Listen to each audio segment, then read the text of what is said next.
और इस वक्त की बड़ी खबर निकलकर सामने आ रही है। पुतिन ने प्रधानमंत्री मोदी की तारीफ की है, मोदी को सच्चा देशभक्त कहा है, भारत के लिए कुछ भी कर सकते हैं मोदी।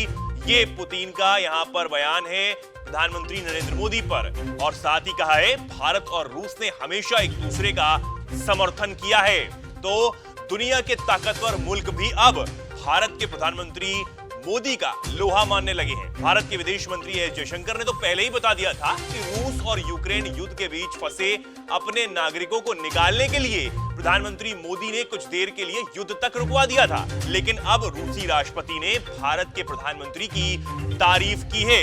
इस दौरान उन्होंने भारत और रूस के पुराने और मजबूत संबंधों की बात भी कही। पुतिन ने ये बातें मॉस्को में वल्दाई डिस्कशन क्लब की 19वीं वार्षिक बैठक में कही है। वहीं पुतिन की तरफ से प्रधानमंत्री मोदी के लिए की गई इन तारीफों को अब मीडिया में भी उठाया जा रहा है और लगातार इसकी चर्चा की जा रही है। पुतिन ने कहा कि पीएम मोदी उन लोगों में से एक है जो स्वतंत्र विदेश नीति को लागू करने में सक्षम हैं और वह एक सच्चे देशभक्त हैं।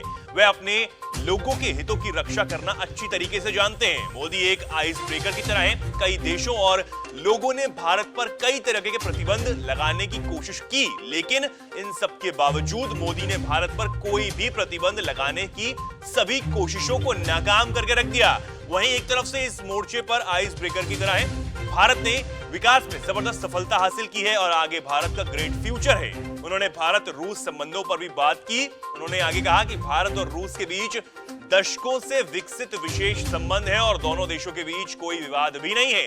भारत ने ब्रिटेन के उपनिवेश से आधुनिक देश बनने तक के अपने विकास में जबरदस्त तरक्की की है। इससे मूर्त विकास परिणाम हासिल किए हैं जो भारत के लिए सम्मान और प्रशंसा का कारण बनते हैं। पीएम मोदी के नेतृत्व में पिछले कुछ वर्षों में भारत में कुछ किया गया है।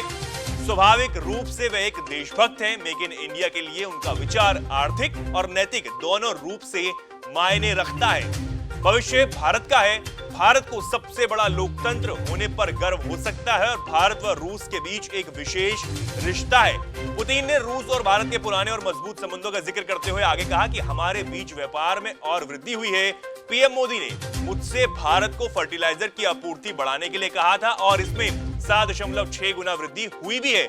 कृषि में व्यापार लगभग 2 गुना हो गया है। तो ये बड़ा जो बातें हैं वो यहाँ पर राष्ट्रपति पुतिन ने प्रधानमंत्री मोदी की तारीफ में कहे हैं और युद्ध के बीच भी किस तरीके से उन्होंने अपने दोस्त मोदी की तारीफों के पुल बांधे हैं। तो इस पर ज्यादा जानकारी के लिए हमारे साथ जुड़ गए हैं शेखर। बहुत स्वागत है शेखर आपका। किस तरीके से देखते हैं आप यहाँ पर युद्ध के बीच में ही राष्ट्रपति पुतिन ने भारत और साथ ही प्रधानमंत्री मोदी की जमकर तारीफ की है इसको? जी बिल्कुल चेतन, एक जमाना था जब कोई भी बड़ा फैसला देश को लेना होता था तो जो बड़े बड़े मुल्क हैं जो जिनको बोलते हैं टॉप 5, चीन, अमेरिका, रशिया, यूके, इनकी तरफ हमें देखना होता था कोई भी फैसला लेने से पहले।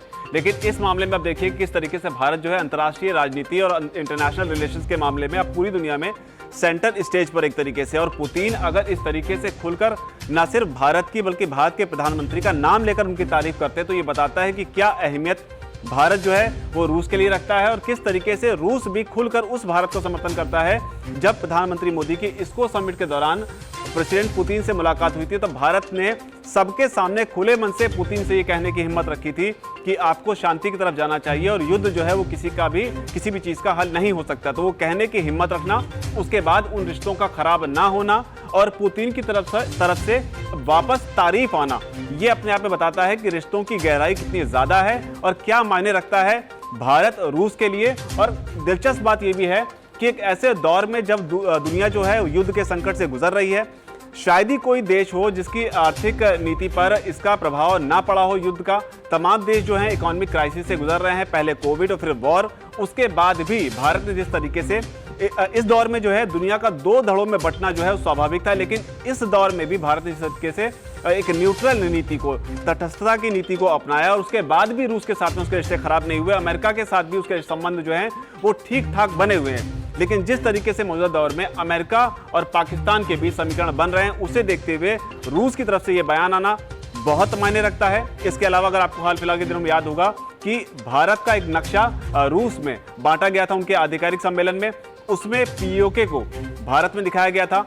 अक्साई चीन यानी कि जिस पर चीन अपना दावा करता है उसको भी भारत में दिखाया गया था। उस चीन के खिलाफ जाकर जिस चीन को रशिया का सहयोगी माना जाता है इस वॉर के लिहाज से। तो आप देखिए किस तरीके से भारत उनके लिए क्या इंपॉर्टेंस रखता है। और इस बयान को और गहराई से समझने के लिए आपको हाल फिलहाल के दिनों में एक जो बड़ी घटना घटी है वो ये है कि OIC की तरफ से जम्मू कश्मीर को लेकर एक बड़ा बयान दिया गया है। उसमें साफ तौर पर यह कहा गया है कि भारत ने धारा 370 जो है वो एक तरफा फैसले के जरिए हटाई है, उसे ऐसा नहीं करना चाहिए था और दोबारा से उसे बहाल करना चाहिए। OIC इस्लामिक देशों का संगठन है और पाकिस्तान के बार बार कहने पर वो इस तरह के बयान जो है वो देता रहता है। इस तरह की परिस्थिति में जब मुस्लिम देश भारत के खिलाफ एकजुट होने की कोशिश करते हैं या इस तरह का बयान देते हैं, ऐसे में दुनिया की महाशक्ति माने जाने वाले पुतिन की तरफ से भारत को लेकर, प्रधानमंत्री मोदी को लेकर दिया बयान बहुत अहम हो जाता है, जरूरी हो जाता है कि अंतर्राष्ट्रीय स्तर पर भारत का कद जो है वो बढ़ रहा है। अगर इस मौके पर, इस हालात में अगर कहा जाए कि भारत जो है वो विश्व गुरु बनने की तरफ बढ़ रहा है तो गलत नहीं होगा, क्योंकि खुद पुतिन भी मानते हैं कि भविष्य भारत का है। ठीक है, बहुत धन्यवाद शेखर। तो ये देखा आपने किस तरीके से युद्ध के बीच भी राष्ट्रपति व्लादिमीर पुतिन ने प्रधानमंत्री मोदी की जमकर तारीफ की और उन्होंने बड़ी बातें की हैं और साथ ही कहा है कि भविष्य भारत का है। वीके न्यूज, राष्ट्र के नाम।